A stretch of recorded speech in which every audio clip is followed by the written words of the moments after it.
कैसे हैं बच्चे आप लोग? कैसी तैयारी चल रही है आपकी? पूरी तन्मयता के साथ आप जुड़े हुए हैं। पेपर्स का शेड्यूल आप लोगों को पता ही है। 17 और 18 तारीख में आपका पेपर है। 2 पालियों में आपका पेपर होगा। तो उसकी तैयारी के लिए आपने जो तैयारी कर रखी है उसके लिए हम मॉक टेस्ट लेकर आए हैं और यहाँ से आपको हूबहू प्रश्न वहां से मिलेंगे और संभावित प्रश्न यहाँ पर रखे हुए हैं। तो बिना समय गंवाए आज की ये क्लास का जो पहला क्वेश्चन है उसको हम देखते हैं कि क्या क्वेश्चन पुट अप हो रहा है। देखो, पहला प्रश्न हमसे कह रहा है यहाँ पर, पहला प्रश्न हमसे कह रहा है कि निम्न में से दंत ध्वनि है, निम्न में से दंत ध्वनि है कि कौन सी है दंत ध्वनि। तो यहाँ पर विकल्प दे रखा है एक ख, बी च, सी ले और डी फ दे रखा है। ठीक है, तो यहाँ पर मैंने आपको बताया था कि पहले वीडियो में बता रखा है, एक बार फिर बता रहा हूँ। हमारे वर्ग होते हैं क वर्ग, च वर्ग, ट वर्ग, का वर्ग और पा वर्ग। ठीक है, ये हमारे वर्ग हैं। ठीक है, तो का वर्ग जो है इसका जो उच्चारण होता है वो कंठ से होता है। ठीक है, चा वर्ग का जो उच्चारण स्थान क्या होता है वो तालु होता है। ता वर्ग का जो उच्चारण स्थान होता है वो मूर्धा होता है। ठीक है, और ता वर्ग का जो उच्चारण स्थान होता है वो दंत होता है और पा वर्ग का जो उच्चारण स्थान होता है वो ओष्ठ होता है। ठीक है, तो यहां से हम देखेंगे कि कौन सा वर्ण जो है कहाँ से आ रहा है, या कहाँ से किस वर्ग से इंगित कर रहा है। तो देखो, खा जो है हमारा, खा जो है हमारा कहाँ से है? का वर्ग से। खा जो है हमारा का वर्ग से है।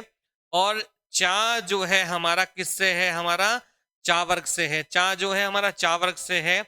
और जो है हमारा पा फा, ये हमारा किससे? ओष्ठ से है। तो अब हमारा यहाँ पर जो रह जाता है, अब यहाँ पर जो हमारा रह जाता है, यहाँ जो रह जाता है हमारा, वो बनता है हमारा उष अंतस्थ व्यंजन। अंतस्थ व्यंजन में य र ल वा होते हैं। ठीक है, तो इसका जो उच्चारण स्थान आपको पता ही है, रा का पता है। ला का जो उच्चारण स्थान क्या होता है वो दंत होता है। ठीक है, क्या होता है? दंत होता है। और इधर जो है शा का उच्चारण स्थान दंत होता है। अगर श स श की बात करें अगर हम, तो इसका उच्चारण स्थान क्या है? स का भी दंत है और ल का भी दंत है। और इन दोनों का उच्चारण स्थान की अगर बात करें तो इन दोनों का उच्चारण स्थान क्या है? मूर्धा है। ठीक है, और या और सा की बात करें तो इनका उच्चारण स्थान क्या है? तालु है हमारा। ठीक है, तो यहां से जो सही आंसर आपको मिल रहा है, वो जो मिल रहा है वो क्या मिल रहा है? सी का लय आपका जो है दंत से उच्चारित होता है। और ध्यान रखना, ध्यान रखना, लय को हम जो है, लय को हम जो है पार्श्विक ध्वनि भी कहते हैं। क्या कहते हैं इसको बच्चों? पार्श्विक वर्ण भी कहते हैं, पार्श्विक ध्वनि भी कह सकते हैं, पार्श्विक वर्ण भी कहते हैं। ये अलग से आपको यहाँ ध्यान रखना है। ठीक है, दूसरे प्रश्न की तरफ चलते हैं हम। इस वाक्य में पूर्वकालिक क्रिया का प्रयोग हुआ है। ठीक है, तो क्रिया का टॉपिक आपने पढ़ाई है। क्रिया के मूल रूप को हम धातु कहते हैं, ध्यान रखना। तो यहाँ पर पहला विकल्प दे रखा है कि वह नहाकर पड़ेगा। दूसरा, रेलगाड़ी स्टेशन पर पहुंच चुकी थी। थोड़ी देर पहले पानी बरस रहा था। घंटा लगते ही वह चल पड़ा। तो हमने पूर्वकालिक क्रिया में क्या था? एक क्रिया से पहले दूसरी क्रिया पुट ऑफ होती है, अंतिम क्रिया से पहले क्रिया कार्य कर चुकी होती है। तो वहां पर क्या होती है? पूर्व काल, मतलब पहले काल वाली क्रिया को क्या कहते हैं? हम पूर्वकालिक क्रिया कहते हैं। तो इसका पहचानने का सबसे आसान तरीका है कि कब लगा के देखना है। जो अंतिम क्रिया उसमें कब लगा के देखेंगे। तो देखो, यहाँ पे हम लगाते हैं कब। ठीक है, कब पड़ेगा। ठीक है, कब पड़ेगा। तो देखो उत्तर मिल रहा है नहाकर। कब पड़ेगा? नहाकर। अब देखो यहाँ पर दूसरी क्रिया पहुंच चुकी थी। तो कब पहुंच चुकी थी? कोई उत्तर मिल रहा है? स्टेशन, कोई मतलब नहीं यहाँ पर। पानी बरस रहा था, तो कब बरस रहा था? कोई उत्तर मिल रहा है यहाँ पर। ठीक है, कब बरस रहा था। ठीक है, पहले तो ये भी नहीं है, पहले कोई क्रिया नहीं है हमारी। चल पड़ा, कब चल पड़ा? उत्तर मिल रहा है कोई? कब चल पड़ा उत्तर मिल रहा है? नहीं। तो ये हमारी लगते हैं क्रिया नहीं है, वह क्रिया नहीं है, पहले पानी क्रिया नहीं है, स्टेशन पर क्रिया नहीं है। देखो, नहाकर, नहाकर, ये उत्तर मिल रहा है। तो इसका सही आंसर हो जाएगा ए। और ए आंसर इसका सही आंसर यहां बनेगा। नेक्स्ट प्रश्न की तरफ चलते हैं। निम्न में से कौन सा विकल्प सरल वाक्य के अंतर्गत आएगा? सरल वाक्य के अंतर्गत आएगा, बस में खराबी थी इसलिए दुर्घटना हुई। ठीक है, प्रधानमंत्री ने कहा कि शांति और युद्ध दोनों के लिए तैयार हैं। छात्रा ने बहुत ओजपूर्ण स्वरचित कविता सुनाई। श्याम आया और मोहन चल पड़ा। तो देखो, ये तो हमारा संयुक्त वाक्य बनना है, और सबसे जुड़ रहा है। ठीक है, और तथा एवं किंतु परंतु, इसलिए सबसे जुड़ेगा। तो ये भी हमारा क्या बनना है? हमारा ये भी संयुक्त वाक्य बनना है, इसलिए सबसे जुड़ रहा है। ठीक है, और ये की सबसे जुड़ रहा है तो ये मिश्र वाक्य बन जाएगा हमारा। क्या बन जाएगा? मिश्र वाक्य बन जाएगा। तो यहाँ पर सही आंसर है छात्रा ने बहुत ओजपूर्ण स्वर रचित कविता सुनाई। तो ये इसका सही आंसर यहाँ पर बन जाएगा। सी इसका सही आंसर यहाँ पर बनता हुआ हमें दिख रहा है। ठीक है, नेक्स्ट प्रश्न की तरफ देखते हैं हम। इस वाक्य में निपात का प्रयोग हुआ है। निपात, देखो अव्यय की तरह निपात भी होते हैं।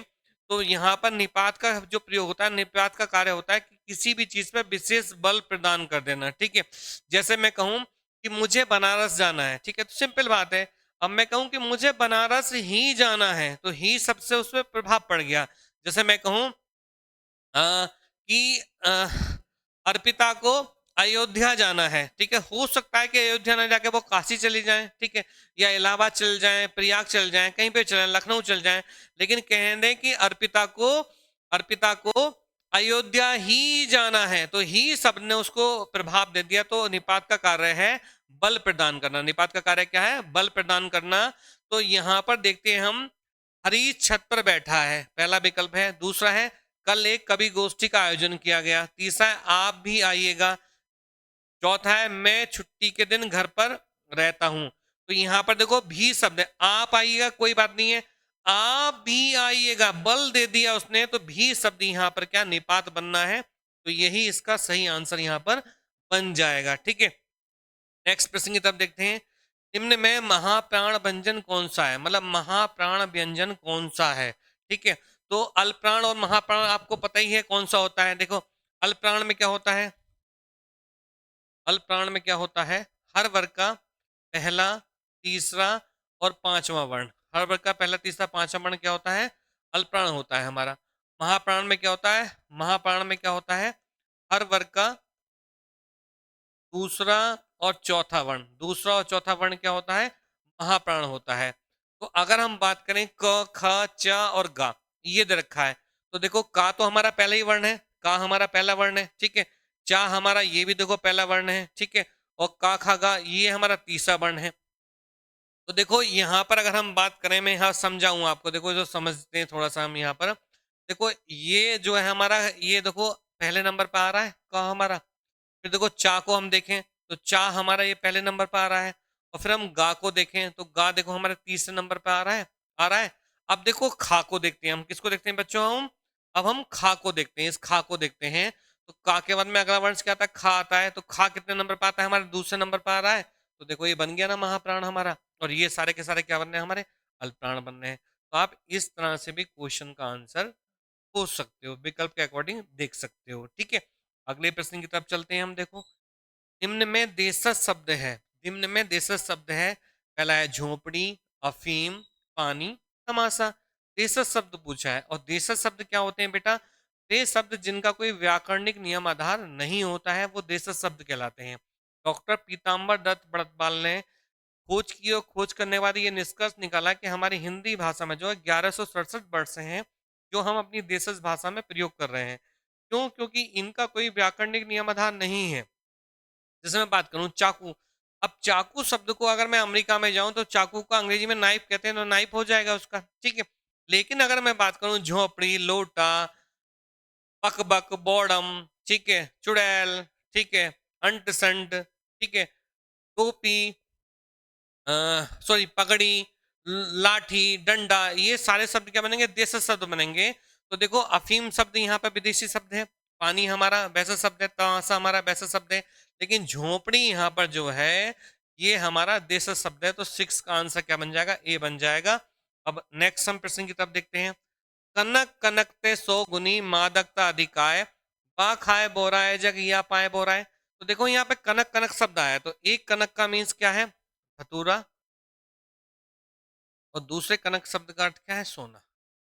एक को तो व्यक्ति खा के बोराता है और एक को पा के बोराता है। अगर किसी को 2 गठरी सोना मिल जाए पागल हो जाएगा। तो ऐसा जो बनता है हमारा, ऐसा जो भाव बनता है, विकल्प दे रखा है यमक अलंकार, श्लेष अलंकार, अनुप्रास अलंकार, उपमा अलंकार। तो देखो यमक अलंकार में बच्चों क्या होता है? यमक अलंकार में क्या होता है?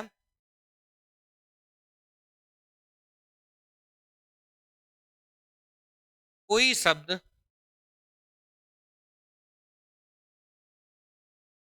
दो या दो से अधिक बार होगा, लेकिन उसके क्या अर्थ अलग होंगे, क्या होंगे, अर्थ अलग होंगे, के अर्थ जो है अलग होंगे, ये इसकी पहचान है। ठीक है, श्लेष में क्या होता है, शब्द एक और बच्चों उसके अर्थ अनेक होंगे। कोई शब्द एक बार होगा लेकिन क्या है, उसके अर्थ जो अनेक होंगे। कहते भी जहां बेटा शब्द हो एक और अर्थ निकले अनेक, तो समझो बच्चों अलंकार श्लेष, श्लेष अलंकार बन जाएगा।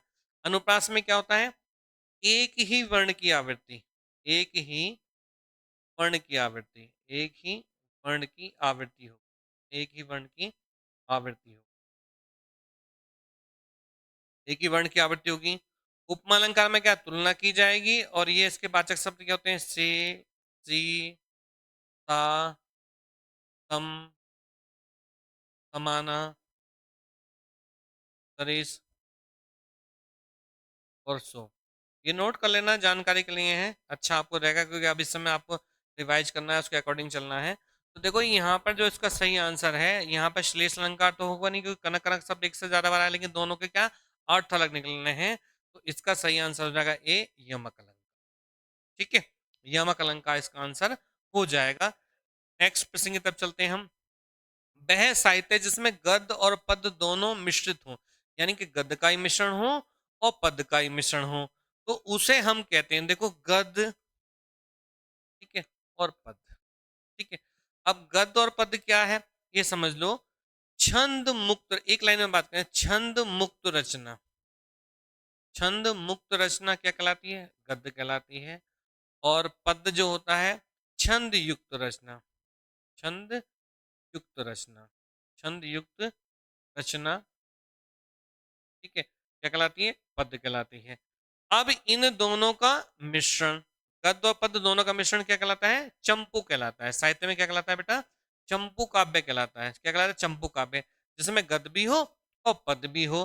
तो इसका जो सही आंसर होगा, ए गद्य काव्य, बी चंपू काव्य, सी गद्य गीत, या डी मिश्रित काव्य। तो सही आंसर क्या बन जाएगा बेटा, चंपू हो जाएगा। क्या हो जाएगा, चंपू हो जाएगा। वन वर्ड्स भी है, अनेक शब्द के लिए एक शब्द भी यहाँ पर ये है। तो ये गद्य क्या होता है, जो हमारा जो साहित्य है, हमारा गद्य साहित्य और पद साहित्य। तो छंद मुक्त रचना क्या है, गद्य है, और छंद युक्त रचना क्या है, हमारी चंपू है। ठीक है, नेक्स्ट हम देखते हैं, नेक्स्ट प्रश्न देखते हैं। हाथी के पांव में सबका पांव, लोकोक्ति का निकटतम अर्थ है, मतलब हाथी के पांव में सबका पांव, ये इसके निकटतम, ये विकल्प रखें कि बहुत करीब से रखे हुए हैं, इसके अकॉर्डिंग जो है हमें सही उत्तर खोजना है। क्या कह रहा है, किसी बड़े का भार बड़ा ही उठाता है, पहला विकल्प रहेगा किसी बड़े का भार बड़ा ही उठाता है।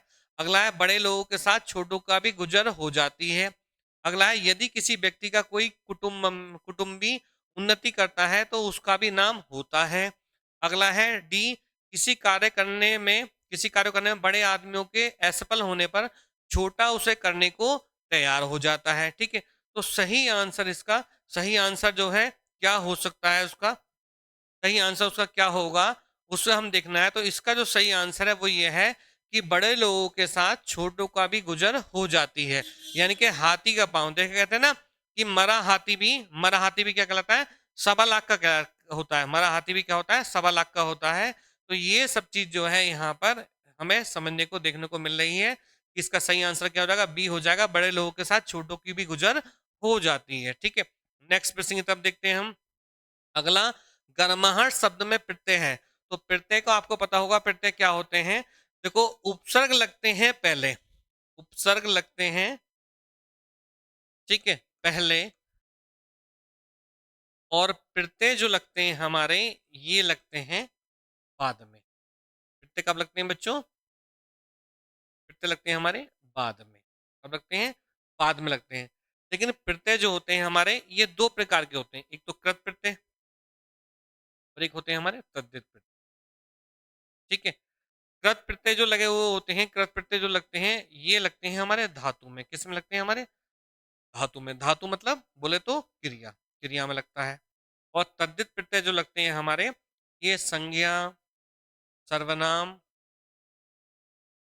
और विशेषण आदि में इनका प्रयोग होता है। अब ध्यान रखना, कृत प्रत्यय से बना शब्द क्या कहलाता है, कृदंत कहलाता है, ये बात भी नोट कर लेना। ठीक है, और तद्धित प्रत्यय से बना शब्द क्या कहलाता है, तद्धितांत कहलाता है। क्या कहलाता है, तद्धितांत कहलाता है। ये बात भी नोट कर लेना, ऐसा क्वेश्चन आपसे पुटअप हो सकता है। तो अभी यहाँ पर जब बात आई है प्रत्यय की, बच्चा कंफ्यूजन होता है कि प्रत्यय क्या होते हैं, उपसर्ग क्या होते हैं। तो पेपर्स में सबको पता है कि 2 दूनी 4 होते हैं, लेकिन पेपर्स में 2 दूनी 8 कब हो जाए आप कुछ नहीं कह सकते। तो कभी कभी ऐसा होता है जिसको आता भी है वो भी यहाँ पर क्या है, कंफ्यूजन हो जाता है कि उपसर्ग पहले लगते हैं या बाद में लगते हैं, प्रत्यय पहले लगते हैं या बाद में। तो यहाँ पर थोड़ा और, अब कभी कभी क्या है, थोड़ा डेप्थ में प्रश्न पूछ सकता है कि प्रत्यय कितने प्रकार के, तो प्रत्यय 2 प्रकार के, कृत प्रत्यय, तद्धित प्रत्यय। कृत प्रत्यय किस में लगते हैं, धातुओं में लगते हैं। तद्धित प्रत्यय संज्ञा सर्वनाम विशेषण में लगते हैं। कृत प्रत्यय से बना शब्द क्या कहलाता है, कृदंत कहलाता है।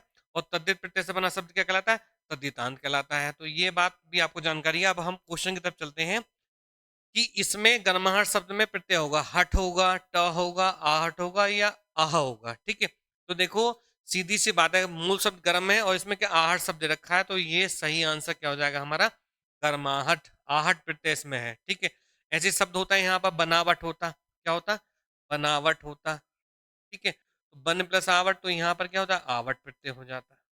ठीक है, लेकिन ऐसा शब्द है नहीं, गर्माहट शब्द है, तो आहट और बनावट एक से प्रत्यय है, ध्यान रखना। नेक्स्ट हम देखते हैं, निम्न में कौन सा शब्द तत्सम नहीं है, सूक्ति, पंक्ति, शीत या रीत। ठीक है, सही आंसर यहाँ पर क्या होना चाहिए, इसको हमें सोचना है। तो देखो सूक्ति शब्द में संधि हो रही है, पंक्ति शब्द है, शीत है, लेकिन रीत शब्द हमारा क्या है, ये एक वैसा नॉर्मल शब्द है। तो यहाँ पर रीत शब्द ही हमारा तत्सम से नहीं। ठीक है, अगर रीति होता तो तत्सम होता। ठीक है, रीति मतलब परंपरा। अगला है, पंडित का निम्न में से कौन सा सही विलोम नहीं है। पंडित का निम्नलिखित में कौन सा सही विलोम नहीं है, जाति, ज्ञानी, मूर्ख या मुख। ठीक है, सही कौन सा सही विलोम शब्द है, सॉरी मैं गलत बोल गया, पंडित का निम्न में से कौन सा सही विलोम शब्द है। तो देखो जाति तो पंडित की होता नहीं है, जाति। ठीक है, ज्ञानी पंडित को कहते हैं, तो ये समानार्थी शब्द हो गया, क्या हो गया, समानार्थी शब्द हो गया। और पंडित का उल्टा पूछा है, तो पंडित मतलब होता है विद्वान टाइप, तो उसका क्या मूर्ख ही आंसर हो जाएगा, यही सही आंसर होगा। मुख होता नहीं, मुख मतलब क्या होता है, मुंह होता है, तो ये भी यहाँ पर नहीं होगा। तो सही आंसर क्या बनना है हमारा, सी बनना है, मूर्ख। पंडित का नाम क्या होगा, मूर्ख हो जाएगा। ठीक है, एक आपने देखा होगा, कबीर का एक दोहा भी है कि ढाई आखा प्रेम का पढ़े सो पंडित हुए। जो ढाई अक्षर प्रेम का होता है वो ने पढ़ लिया वो क्या होता है, पंडित हो जाता है। ठीक है? अगला है, वर्षा का ना होना के लिए एक शब्द निम्न में से कौन सा है। ठीक है, अनावृष्टि, अनावृष्टि का, अल्पवृष्टि या अतिवृष्टि। इसका सही आंसर है बी, सॉरी ए, अनावृष्टि। ठीक है, अनावृष्टि। अतिवृष्टि होता है वर्षा की अधिकता। दिग्गज के लिए सही संधि विच्छेद को चुनो, दिक प्लस गज, दिक प्लस गज, दिक प्लस गज, दिंग प्लस गज। तो देखो ये जो शब्द है हमारा, ये व्यंजन संधि का है। किसका है बेटो, व्यंजन संधि का है, हमारा व्यंजन संधि है इसमें। ठीक है, नियम क्या लगा है, नियम क्या लगा है, वर्ग के पहले वर्ण का, वर्ग के पहले वर्ण का तीसरे वर्ण में परिवर्तन, वर्ग के पहले वर्ण का तीसरे वर्ण में परिवर्तन, ये नियम यहाँ पर लगा है। ये नियम यहाँ पर लगा है, लेकिन इस नियम के लगने में क्या होगा, देखो क्या कहना चाहेगा, वर्ग के पहले वर्ण का, तो पहला वर्ण क्या है हमारा, क, ख, ग, हाँ, और अंग। ठीक है, ये होगा, तो का क्या हो जाएगा बच्चों, गा हो जाएगा, का गा में परिवर्तन हो जाएगा। लेकिन इसमें भी एक कंडीशन होती है, नियम बनती है 3। ठीक है, अगर यहाँ पर पहले नंबर पर हलंत हो, लेकिन यहाँ पर क्या हो, व्यंजन हो, क्या हो, व्यंजन हो, तो वर्ण क्या बनेगा, आधा बनेगा, वर्ण क्या बनेगा, आधा बनेगा। ठीक है, ये पहली कंडीशन है। दूसरी कंडीशन, हलंत युक्त वर्ण होगा, लेकिन यहाँ पे क्या होगा, स्वर होगा। ठीक है, स्वर भी क्या छोटा बड़ा हो सकता है, बड़ी ही हो सकती है। तो क्या होगा, तो क्या होगा, वर्ण जो है पूरा बनेगा, वर्ण क्या है, पूरा बनेगा। ठीक है, वर्ण क्या है, पूरा बनेगा, पूरा बनेगा, वर्ण की जो है पूरा बनेगा। और तीसरी बात, यहाँ पर हंत युक्त वर्ण होगा, लेकिन क्या होगा, व्यंजन होगा। फिर क्या होगा, व्यंजन पहले जैसी कंडीशन है, लेकिन यहाँ ध्यान रखना है बच्चों, जब व्यंजन होगा पहले जैसी कंडीशन, लेकिन यहाँ पर क्या है, जिस वर्ण को हम आधा नहीं लिख सकते। जैसे मैं बात करूँ यहाँ पर जो वर्ग है हमारे का, ख, ग, तो गा को हम आधा लिख सकते हैं, फिर चा छा जा को आधा लिख सकते हैं, टा ठा डा को हम आधा नहीं लिख सकते, तो वहां पे क्या हलंत का प्रयोग करेंगे, क्या करेंगे हम, हलंत का प्रयोग, क्या करेंगे बच्चों, हलंत का प्रयोग वहां पर किया जाएगा, हलंत का प्रयोग होगा, ठीक है। लेकिन यहाँ पर ऐसी कंडीशन बननी है कि 3 कंडीशन वहां पर बनकर आएंगी व्यंजन संधि के पहले नियम में। तो इसका जो सही आंसर होगा वी हो जाएगा, दिक प्लस गज। कि का देखो मैं इधर दिखाता हूँ, दिक प्लस च। तो यहाँ पर जो है वर्ग के पहले वर्ण का 30 से पढ़े, यानी कि का प्रयत्न किसमें कर रहे हैं हम, गा में कर रहे हैं ना। तो देखो यहाँ पर क्या हुआ, ये देखो यहाँ पर का प्रयत्न हमने गा में करा, ठीक है, नियम के अकॉर्डिंग ये आधा बन गया हमारा। लेकिन हम गा को आधा लिख सकते हैं, का को हम आधा लिख सकते हैं, तो हमने इसको आधा कर लिया, लेकिन गज शब्द हमारा ऐसे ही जुड़ गया। और देखो ऐसे भी समझो कि देखो यहाँ पर जो है बच्चों, यहाँ पर क्या व्यंजन है, देखो इधर क्या दूसरा व्यंजन है, देखो क्या व्यंजन है, तो वर्ण क्या बनेगा, आधा बनेगा। अगर यहाँ पर स्वर होता तो वर्ण पूरा बनता, ठीक है। अगला नेक्स्ट देखते हैं हम, किस विकल्प में मुहावरे का भावार्थ गलत है, मतलब मुहावरे का भाव गलत है, भावार्थ मतलब उसका मीन सही नहीं हो रहा है, तो यहाँ देखना है। देखो यहाँ पर बच्चों आपको जो समझना है, देखो बड़ा ही धैर्य के साथ में और बड़े ही मुतमीन होके आपको ये जो है सब करना है। और इसमें जो है आपको चीज़ों का ही ध्यान रखना है कि जब आप पेपर्स करेंगे, तो जो पेपर्स का जो क्वेश्चन होगा उसको बड़े ही इत्मीनान के साथ आपको देखना है, भला दिमाग को बिल्कुल रखना है। और स्तर रखने के बाद में तब आपको प्रश्न करने हैं, ठीक है। हिंदी में राम स्कूल जाएगा तो राम ही स्कूल जाएगा, ना तो वो कैलिफोर्निया जाएगा ना अमेरिका जाएगा, ठीक है। दिन का बिलोम रात है तो रात ही होगा, तो हिंदी बिल्कुल स्कोरिंग सब्जेक्ट होगा। और इसमें कुछ आपको और ज़्यादा कुछ ज़्यादा अतिरिक्त पढ़ने का आपको जरूरत नहीं पड़ेगी, आपको पढ़ाया जा रहा है वो पर्याप्त है, ठीक है। और बाकी सब्जेक्ट में रीजनिंग में, मैथ्स में और थोड़ा जीएस में वहाँ थोड़ा सा आपको वो हो सकता है, क्योंकि हिंदी आपका स्कोरिंग सब्जेक्ट होगा, और इसमें आपने अच्छे से मेहनत कर ली तो आप अच्छा मार्क्स ले जाएंगे, ठीक है। तो देखो मुहावरे का भावार्थ गलत है, देखो पहला है कन्नी काटना, तो क्या है, पेच लड़ा का पतंग उड़ा काटना, ठीक है, साइड से पतंग लेके चले गए, ठीक है। अगला है कान खड़े होना, सतर्क हो जाना, पत्थर की लकीर होना, अमिट या पक्की बात होना, फिर है सिर धुनना, पश्चाताप करना, ठीक है। तो सही जो आंसर होना है इसमें क्या होना है कि मुहावरे का भावार्थ गलत है। देखो कान खड़े होना, सतर्क हो जाना बिल्कुल सही है, पत्थर की लकीर, अमिट या पक्की बात, सिर धुनना, पश्चाताप करना। लेकिन कन्नी काटने का मतलब है, ठीक है, कन्नी काटने का जो मतलब भाव होता है वो क्या होता है, दूर भागना, यानी कि उससे अलग हो जाना, तो ये यहाँ पर नहीं होगा। तो यही इसका सही आंसर हो जाएगा ए, ठीक है, ये इसका सही आंसर हो जाएगा। नेक्स्ट देखते हैं हम, जिसका दमन न किया जा सके के लिए एक शब्द होगा, अदम्य, अदम्य, आदम्य या आदमय, ठीक है। इसका जो सही आंसर होगा वन वर्ड्स में वो क्या होगा, अदम्य, जिसका दमन करना कठिन हो, ठीक है। नेक्स्ट देखते हैं हम, 14 सितंबर 1949 को भारतीय संविधान सभा ने हिंदी को भारत की संघ की कौन सी भाषा का दर्जा दिया है, ये राजभाषा, राष्ट्रभाषा, लोक भाषा या संपर्क भाषा, ठीक है। तो इसे क्या, हिंदी को जो है राजभाषा का दर्जा दिया है, ठीक है। इसका जो सही आंसर होगा 17 का जो सही आंसर होगा वो आप तो समझें क्या है, हमारा राजभाषा का दर्जा दिया, राष्ट्रभाषा नहीं है, ठीक है।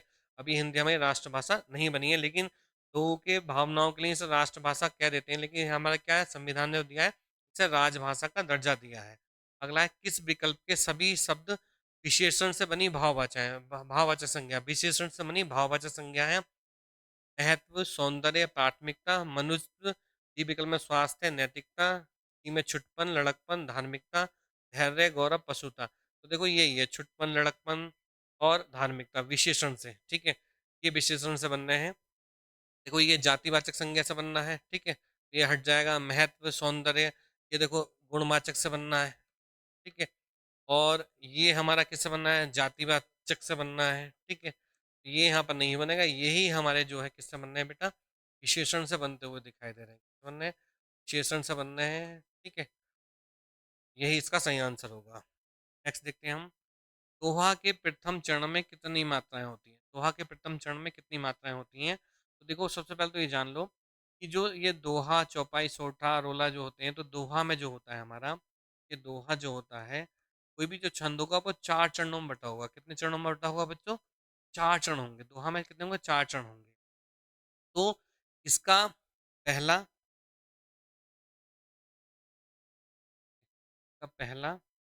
तीसरा चरण, तीसरा और चौथा चरण, ठीक है। तो पहले और तीसरे को क्या कहते हैं? हम विषम चरण कहते हैं, ठीक है। सम, ठीक है। और दूसरा और चौथा क्या होता है? सम, है सम यहाँ, ठीक है। तो इसके पहले और तीसरे चरण में कितनी होती हैं बच्चों? 13 मात्रा कितनी होती हैं? 13 मात्राएं। और दूसरे और चौथे चरण में कितनी होती हैं बच्चों? ये इसका वो होता है दोहे।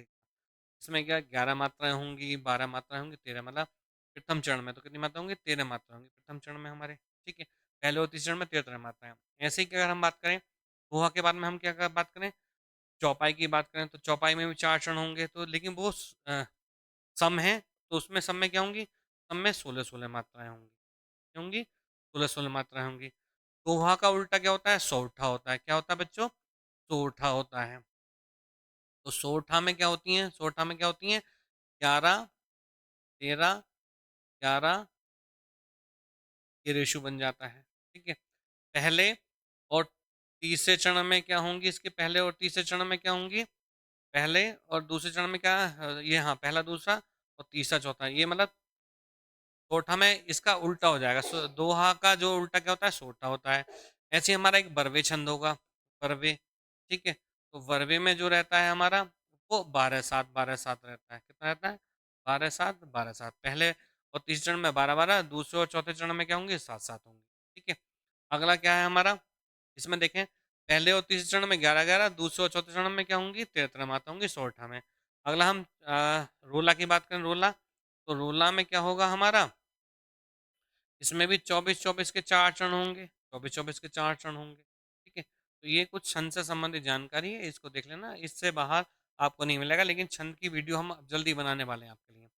अगला है खापर का शुद्ध रूप निम्न में से क्या होगा? खपर होगा, खप्पर होगा, खपरा होगा, खापर होगा। तो सही आंसर क्या होगा बेटा? खप्पर होगा, ठीक है। नेक्स्ट हम देखते हैं, एक्सप्रेशन देखते हैं। इस विकल्प में, हाँ, भीष्म पिता ने आजीवन विवाह न करने का प्रण लिया था, ठीक है। भीष्म पिता ने आजीवन प्रण न करने का प्रयत्न लिया था, रेखांकित शब्द में समास है, तो ये आजीवन शब्द को यहाँ पर रेखांकित कर रखा है। इसमें समास बताना है, ठीक है। तो देखो, अव्ययीभाव समास है, तत्पुरुष समास है, कर्मधारय समास है, द्विगु समास। इसका सही आंसर है क्या है बच्चों? अव्ययीभाव समास। और अव्ययीभाव समास में क्या होता है? जिस समास में पहला पद अव्यय हो, ठीक है, और उससे जुड़कर पूरा समासी पद अव्यय हो जाए, तो हाँ अव्ययीभाव समास होता है। और इस समास में पहले पद की प्रधानता होती है, ठीक है। लेकिन ध्यान रखना, अगर अव्ययीभाव समास में ये उपसर्ग कहीं पे आपको दिखाई दे रहे हैं, आ, प्रति, हर, यथा, अनु, हर,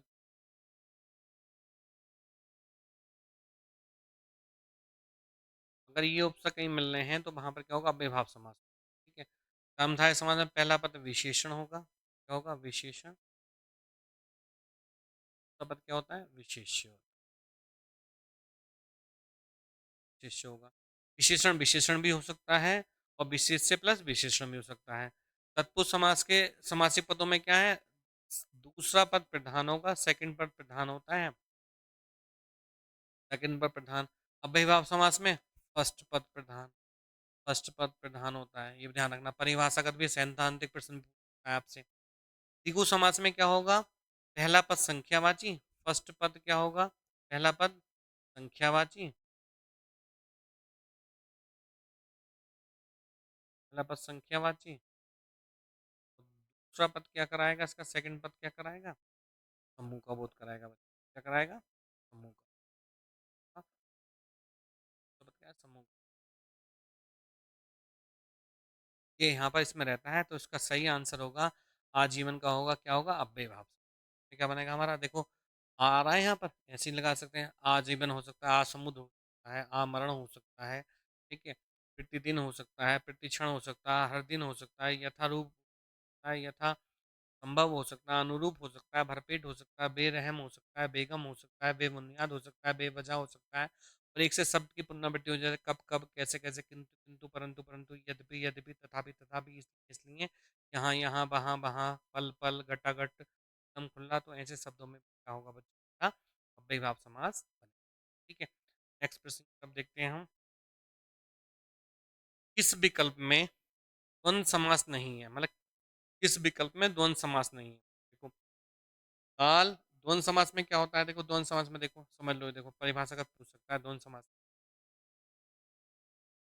का पद,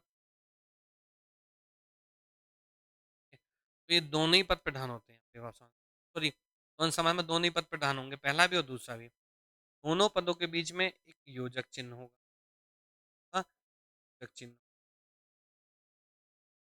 ठीक है, ठीक है, लेकिन इसके भी अपवाद हो सकते हैं, कभी कभी क्या हो सकते हैं, अपवाद, योजक चिन्ह के क्या हो सकते हैं, अपवाद भी हो सकते हैं, ठीक है, लेकिन जब हम विग्रह करेंगे तो और शब्द से या शब्द से इसका अर्थ निकलता है, या तो और शब्द से या फिर या शब्द से इसका अर्थ आता है, निकलेगा या फिर या से निकलेगा, ये इसकी वजह, जैसे दाल भात, तो दाल और भात, भूत और प्रेत, शुभ और अशुभ, लेकिन शुभागमन, शुभ और आगमन, ये भाव यहाँ पर होता हुआ दिखाई नहीं दे रहा है, तो ये चीज आपको देखनी है, इसमें 23 में जो आंसर है इसका क्या यहाँ पर बनता हुआ दिखाई देगा, तो देखो समझो, शुभ और अशुभ हो जाएगा, देखो दोनों एक दूसरे का अपोजिट बना, शुभ और अशुभ, भूत और प्रेत, ठीक है, दाल और भात, लेकिन शुभ और आगमन ये चीज अपोजिट नहीं हो रही है, दोनों पर प्रधान नहीं हो रहे, ये इसका आंसर नहीं होगा, और बाकी ये सब इसमें है, ठीक है,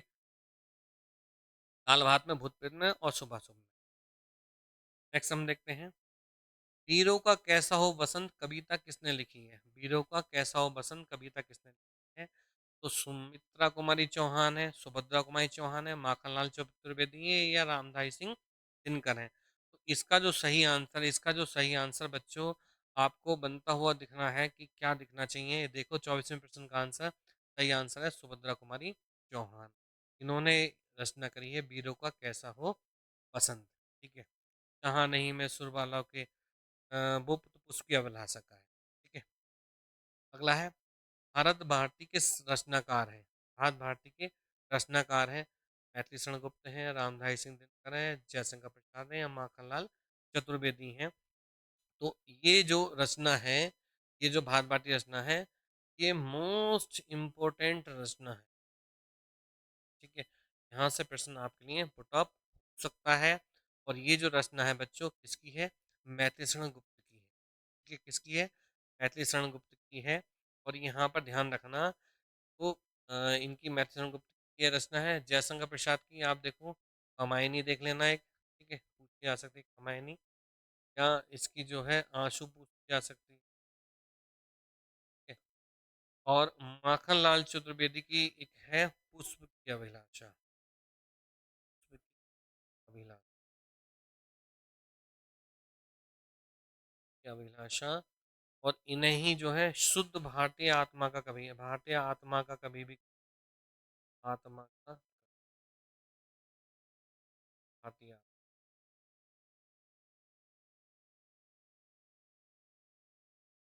शुद्ध भारतीय आत्मा कवि माखनलाल चतुर्वेदी, रामधारी सिंह दिनकर की रचना कुरुक्षेत्र, बड़ी अच्छी रचना है, कुरुक्षेत्र अच्छी है, रचना है इनकी, देख लेना, वैसे जब साहित्य पढ़ाएंगे तब यहाँ पर हम इसकी चर्चा विस्तार करेंगे। नेक्स्ट प्रश्न देखते हैं हम, यहाँ वहाँ दुई बालक देखा, मति भ्रम मोरी की आन विशेखा, देखी राम जननी अकुलानी, प्रभु हंसी हंसी दीनई मधुर मुस्कान, उपयुक्त पंक्तियों में कौन सा है, मोरी की आन विशेखा, ठीक है, मति भ्रम, मति मतलब बुद्धि, भ्रम हो गई कि कौन थे, तो वीर रस होगा, भयानक रस होगा, रुद्र रस होगा, अद्भुत रस होगा, इसका सही आंसर है बेटा अद्भुत रस, और अद्भुत रस का स्थायी भाव क्या होता है, विस्मय होता है, विस्मय होता है, या ऐसे आश्चर्य भी कह सकते हैं, और आश्चर्य भी कह सकते हैं, ऐसे वीर रस का स्थायी भाव क्या होता है, उत्साह होता है, ठीक है, स्थायी भाव है, देख लेते हैं, भयानक का स्थायी भाव क्या होता है बच्चों, भय होता है, ठीक है, और रुद्र रस का स्थायी भाव क्या होता है,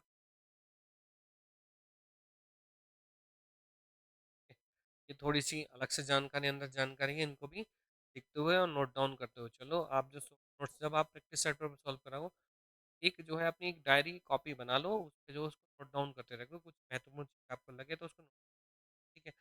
पेपर समय अब लगभग करीब है आपका, फिर आप कहाँ से ढूंढो, तो आपके शॉर्ट नोट्स आएंगे और वो चीज़ आपके दिमाग में फिर से रिकॉल हो जाएगी, रिवाइज हो जाएगी। आप अच्छे से पढ़ो, रणनीति के थ्रू काम करो। है होठों की आकृति के आधार पर निम्नलिखित में से कौन अवृतमुखी स्वर है? मतलब होठों की आकृति का नाम अवृत्तामुखी स्वर। वृत्तामुखी में स्वर में क्या होता है? देखो, वृत्ता वृत्तामुखी स्वर में क्या होता है? वृत्तामुखी स्वर में क्या होता है? ठीक है, वृत्तामुखी स्वर में क्या होता है? होठ का आकार गोल हो जाता है। क्या होता है? होठ का आकार गोल हो जाता है। आकार, होठ का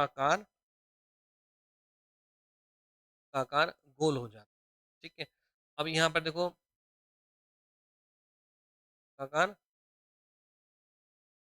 गोल हो जाता है, होठ का। अब देखो, मैंने आपको एक चीज बताई थी, एक तो आ और एक सा को ध्यान रखना।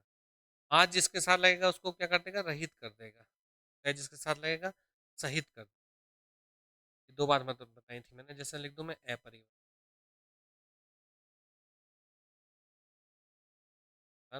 और फिर मैं लिख दूं बेटा बच्चों,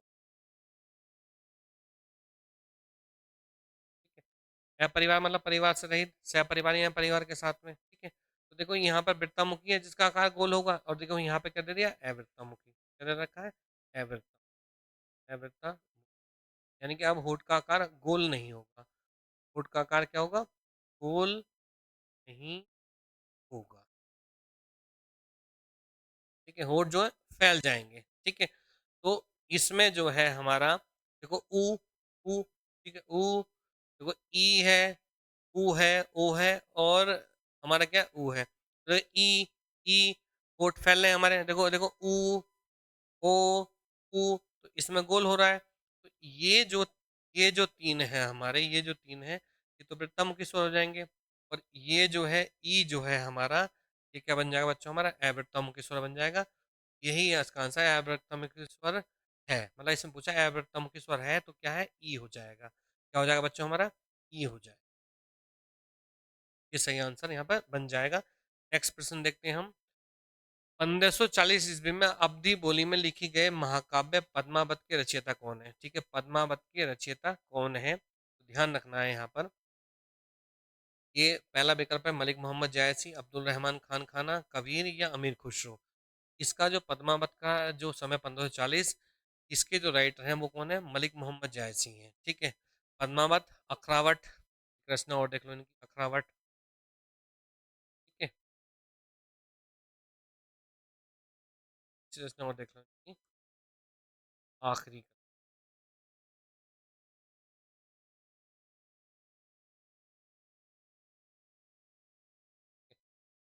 ये इनकी रचना है। कबीर की आपको पता ही है, कबीर की रचनाएं कौन कौन सी हैं? बाकी पद, यानी एक शिष्य था जिसका नाम धर्मपाल था। क्या नाम था? धर्मपाल।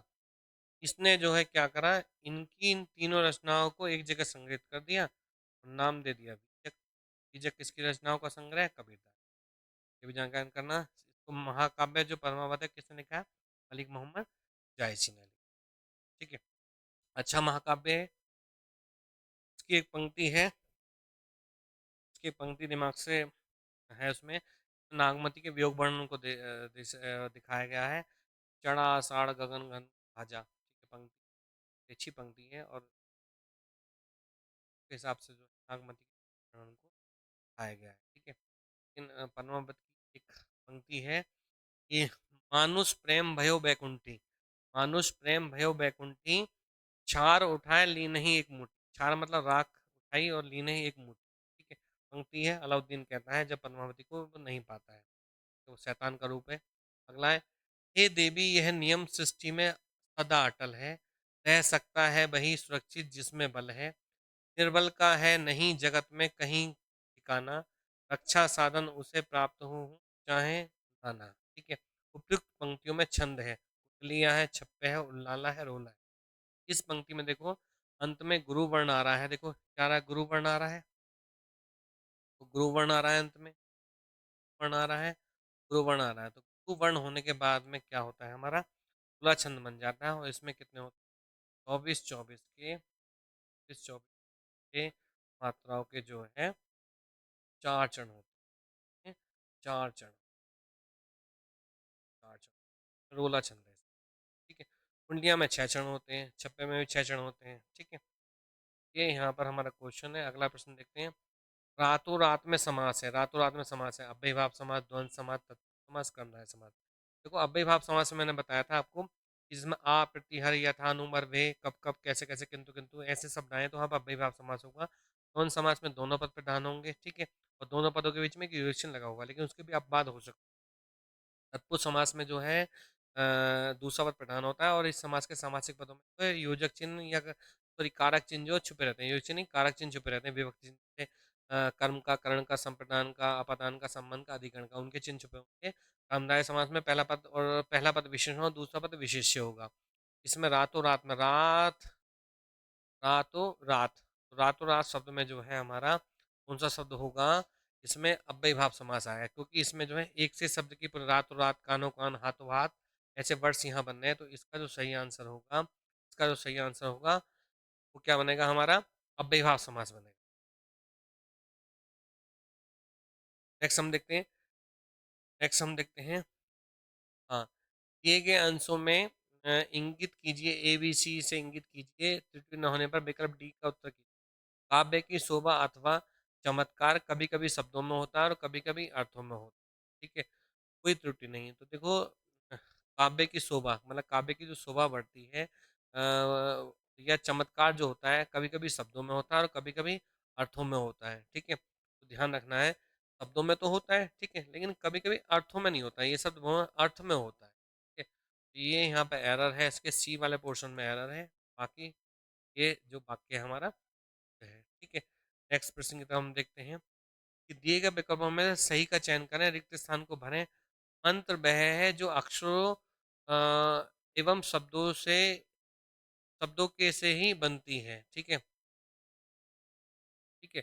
मंत्र वह डॉट डॉट डॉट जो अक्षरों एवं शब्दों से बनती है। देखो यहाँ पर भी हमारा जो है ना, तो इसको मैं ऐसे बनाता हूँ, इसमें एरर है।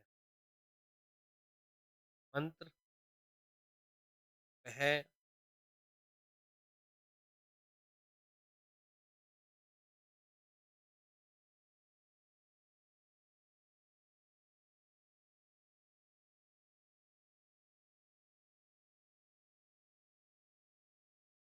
अक्षरों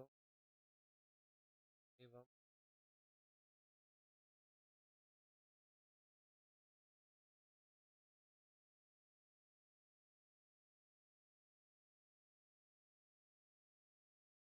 बनती,